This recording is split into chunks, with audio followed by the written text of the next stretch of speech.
નમસ્કાર દોસ્તો, વિડીયોમાં ફરી એક વખત તમારું સ્વાગત કરું છું.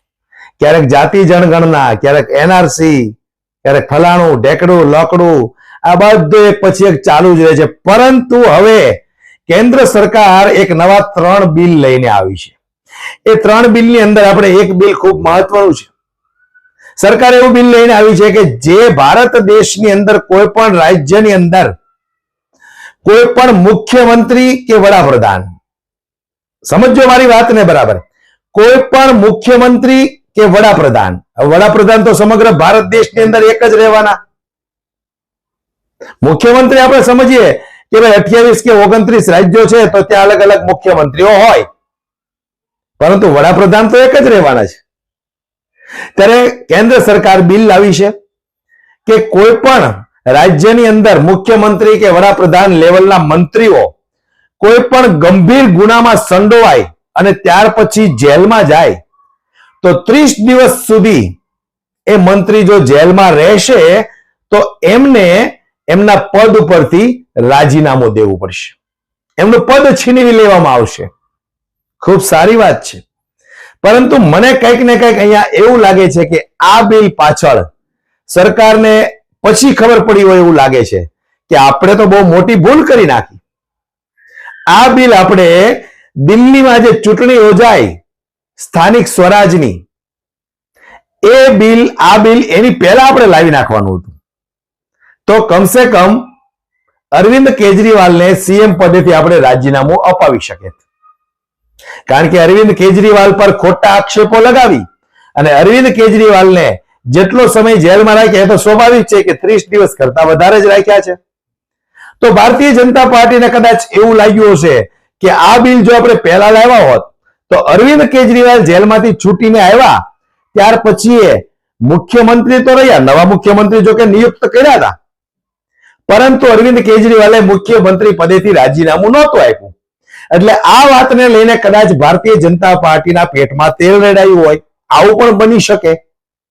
એટલે એ લોકોએ નક્કી કર્યું હોય કે હવે જે તે રાજ્યની અંદર કોઈ પણ મુખ્યમંત્રી કે પ્રધાનમંત્રી, આ લોકો એવું જ માને છે કે અલગ અલગ રાજ્યની અંદર પ્રધાનમંત્રી પણ અલગ જ હશે તો જ કીધું હોય ને પ્રધાનમંત્રી. જોકે પ્રધાનમંત્રી તો સ્વાભાવિક છે કે સમગ્ર ભારતની અંદર એક જ રહેવાના છે, એટલે પ્રધાનમંત્રીના નામનો ઉલ્લેખ કરવાની જરૂર તો છે જ નહીં. પરંતુ આ લોકોએ ઉલ્લેખ કર્યો છે એ એમના ભણતર ઉપર આપણે છોડી દઈએ. તો હવે વિપક્ષોને કોઈ પણ સંજોગે ખતમ કરવાના આ લોકો નતનવા કાવતરાઓ કરી રહ્યા છે. તમે પણ જાણો છો કે ભારતીય જનતા પાર્ટીનો એક સામાન્ય કોર્પોરેટર પણ જેલમાં જતો નથી. કોઈ પણ જાતના કાંડ કરે, કોઈ પણ ગુનાઓ કરે તો પણ 30 દિવસ સુધી ભારતીય જનતા પાર્ટીનો એક સામાન્ય કોર્પોરેટર જો જેલમાં ન રહેતો હોય તો તમે વિચાર કરો કે ભારતીય જનતા પાર્ટીના જેટલા મુખ્યમંત્રીઓ છે સમગ્ર ભારત દેશની અંદર, એ તમે એવું માનો છો કે એ ક્યારે જેલમાં જશે? માનો છો તમે એવું? કોઈ દિવસ ન જાય. એમની સાથે સાંઠગાંઠ ધરાવતા એમના મળતિયાઓ, એમના ગુંડાઓ બેફામ બીણા હોય તો પણ 1 મહિનો સુધી જેલમાં નથી રહેતા. અને મુખ્યમંત્રી ભારતીય જનતા પાર્ટીનો કોઈ દિવસ જેલમાં જાય, આ વાતને તમે માનો છો દોસ્તો? કોઈ દિવસ શક્ય ના બને. એટલે એ લોકોનો ફંડો એક જ છે કે વિપક્ષમાં જેટલા મુખ્યમંત્રીઓ છે, અન્ય રાજ્યમાં જે વિપક્ષની સરકાર છે, કોંગ્રેસની સરકાર છે, આમ આદમી પાર્ટીની સરકાર છે, એમના કોઈ મુખ્યમંત્રી જો કોઈ કાંડ કરે તો એને 30 દિવસ સુધી આપણે જેલમાં રાખવાના છે અને કોઈ પણ સંજોગે 30 દિવસ સુધી આપણે જેલમાંથી બહાર નથી આવવા દેવાના. એટલે એમના સીએમ પદ ઉપરથી આપણે રાજીનામું માંગી લઈશું. કદાચ મને એવું લાગે છે કે આ કાયદો એટલા માટે લાવ્યા હશે કે સમગ્ર ભારતમાંથી વિપક્ષને ખતમ કરવાનો છે, આ લોકશાહીને ખતમ કરવાની છે અને રાજાશાહી લાવવાની છે. કદાચ ગુજરાતની જનતાને, સમગ્ર ભારત દેશની જનતાને આ રાજાશાહી કદાચ પસંદ હશે એવું મને લાગી રહ્યું છે. એટલે જ તો કોઈ અવાજ ઉઠાવતું નથી. ખાસ કરીને આપણે ગુજરાતની જ વાત કરીએ. અત્યારે ગુજરાતની અંદર આમ આદમી પાર્ટી એક એવી મજબૂતાઈથી ભારતીય જનતા પાર્ટી સામે લડી રહી છે. કોંગ્રેસ પાર્ટી પણ વિપક્ષમાં છે, એમનો કઈ આ રોલ ચિત્રમાં આવતો નથી. પરંતુ ભારતીય જનતા પાર્ટીની સામે આમ આદમી પાર્ટી ખૂબ મજબૂતાઈથી લડી રહી છે. લોકોનું ખૂબ સારું એવું સમર્થન પણ મળી રહ્યું છે.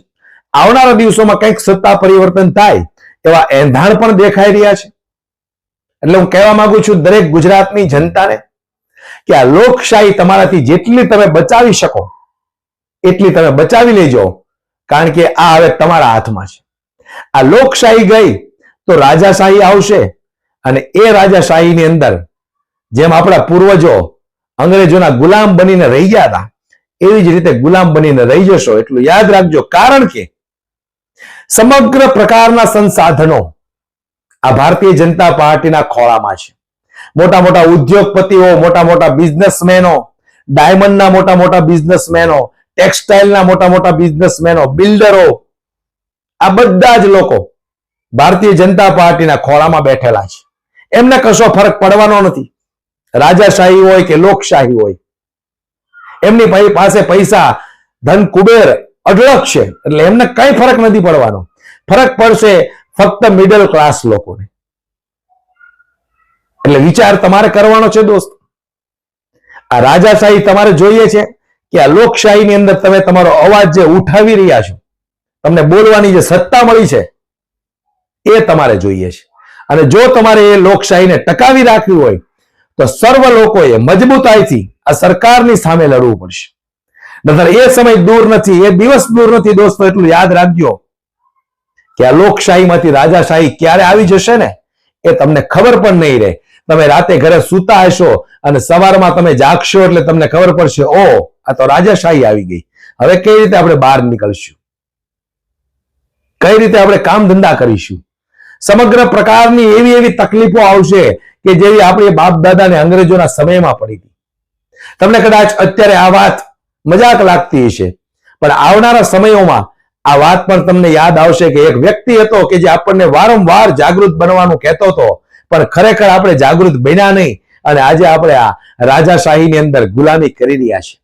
વિચાર દોસ્તો તમારે કરવાનો છે, કારણ કે હવે કેન્દ્ર સરકારે નક્કી કર્યું છે કે જેટલા વિપક્ષના મુખ્યમંત્રીઓ છે એને કોઈ પણ સંજોગોમાં છોડવામાં નહીં આવે, બક્ષવામાં નહીં આવે. કોઈ પણ રીતે આડકતરી રીતે એમને કોઈને કોઈ એક ગુનામાં સંડોવવામાં આવશે અને ત્યાર પછી એમને જેલમાં નાખવામાં આવશે, અને કોઈ પણ પ્રકારે 30 દિવસ સુધી એમને જેલમાંથી બહાર નહીં કાઢવામાં આવે, એમના જામીન નહીં થાય, એમને મુક્તિ નહીં મળે. અને જો આવું બન્યું તો એ મુખ્યમંત્રીને રાજીનામું આપવું પડશે. વિચાર તમારે કરવાનો છે. સમજુ છો તમે, ગુજરાતી છો, મહેનતશીલ છો, ખમીરવંતી છો અને ખૂબ બુદ્ધિશાળી પણ છો. એટલે વિચાર કરી લેજો, રાજાશાહી જોતી છે કે લોકશાહીમાં જે અત્યારે જીવી રહ્યા છો તમે, તમને બોલવાનો જે અધિકાર મળી રહ્યો છે, અવાજ ઉઠાવવાનો જે અધિકાર મળી રહ્યો છે, એ લોકશાહી તમારે જોતી છે. હાલ વિડીયોમાં બસ આટલું જ. આવા જ વિડીયો જોવા માટે અમારી YouTube, Facebook ને ફોલો કરતા રહેજો, અને વિડીયો પસંદ આવ્યો હોય તો જતા જતા દોસ્તો લાઈક કરવાનું ભૂલશો નહીં.